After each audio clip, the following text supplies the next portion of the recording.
Ghibli ट्रेंडमुळे digital privacy धोक्यात. कंपन्या विकतायत तुमचा डेटा. जाणून घ्या. सोशल मीडियावर सध्या गिबली ट्रेंड चांगलाच धुमाकूळ घालतोय. प्लॅटफॉर्म किंवा चॅटजीपीटीद्वारे आपल्या फोटोंचं सुंदर ॲनिमेशन केलं जातं. त्या गिबलीने अनेकांना प्रचंड वेड लावलंय. मात्र सोशल मीडियावरचा हा ट्रेंड तुमची खासगी माहिती चोरतीये. कंपन्यांवर लोकांचा डेटा विकल्याचा आरोप होतोय. सध्या देशभरात गिबलीचा ट्रेंड चांगलाच लोकप्रिय ठरतोय. राजकारण्यांपासून ते सेलिब्रिटींपर्यंत सगळेच आपले गिबली स्टाईलचे फोटो सोशल मीडियावर शेअर करत आहेत.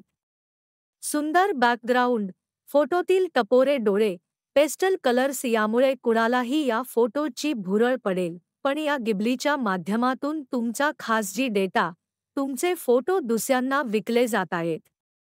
ऐकून धक्का बसेल, पण कंपन्यांवर हा आरोप होतोय. चेहरा म्हणजे आपली ओळख. हे फोटो अपलोड करत आपण आपली बायोमेट्रिक माहिती अर्थात आपल्या चेहऱ्याची ओळख निर्धास्तपणे कंपनीला देतोय. पण त्याचा भविष्यात वेगळ्या कारणासाठीही वापर होण्याची शक्यता आहे. गिबली हे एक AI टूल आहे ज्यात युजरचा डेटा लाईफटाईम सेव्ह राहतो. हा डेटा कंपनी विकू किंवा शेअर करू शकते असा आरोप होतोय. डार्कवेब अथवा डिफेक्टसाठी फोटोचा वापर होऊ शकतो. दरम्यान तुमच्या डेटाचा गैरवापर होऊ शकतो. यापासून वाचण्यासाठी खबरदारी आणि काळजी घेणं महत्त्वाचं आहे. काय काळजी घ्याल?